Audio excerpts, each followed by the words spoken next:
I thank my friend for yielding.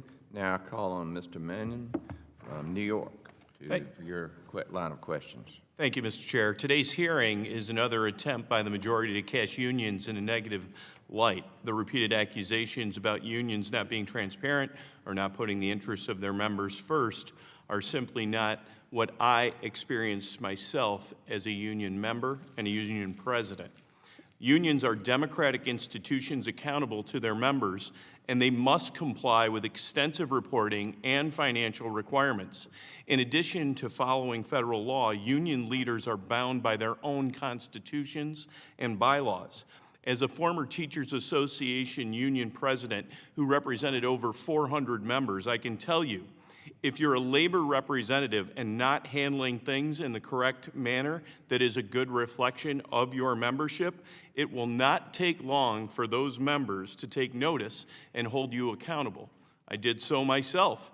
I was a union member, did not like how my union leadership was representing that membership, and I ran with a slate of candidates and defeated that union leadership. As a result, I went on to negotiate my first contract, which was successfully ratified 366-0. So I felt like I was in touch with my members and knew what their priorities were. The narrative of unions somehow operating in the shadows and not giving their members say in the conversation is certainly not what I experienced, and therefore I find it inaccurate. They follow the law as well as their own policies and bylaws, and if they don't, there are appropriate grievance procedures and legal remedies. Mr. McDonald, I agree with you in your testimony that, that union representation, union membership, is a good reflection or a subset of society. And in my time as the union president of a 400-member association of teachers, nurses, and school psychologists, we were a good reflection of a conservative-leaning suburban school district.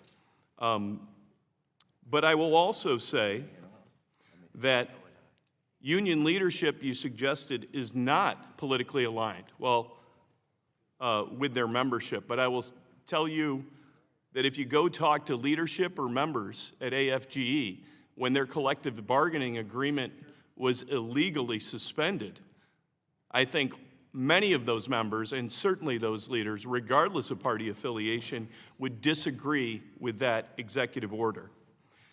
This committee should stop selectively targeting the labor movement while ignoring widespread anti-union campaigns. We should stop scapegoating the organizations of working people and make sure that we hold corporations and union-busting consultants accountable to the same standards. This brings me to my question, Mr. Funk. As you and others have pointed out, the current reporting requirements under the LMRDA are unbalanced, with more expected of unions than corporations. The law requires extensive financial reporting requirements for unions, regulates their internal governance, including elections, and mandates some transparency by employers and their union-busting consultants. So therefore, I ask you this: how does compliance with the law compare as it relates to unions versus employers and consultants? Thank you so much for the question. It's night and day. While we sit here talking about meddling in the affairs of one of the most regulated institutions in America, the union-busting industry and employers are operating on the dark side of the moon.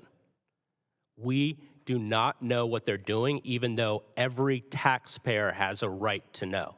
And I bring taxpayers into this because a lot of these employers receive taxpayer dollars, so we should all be concerned.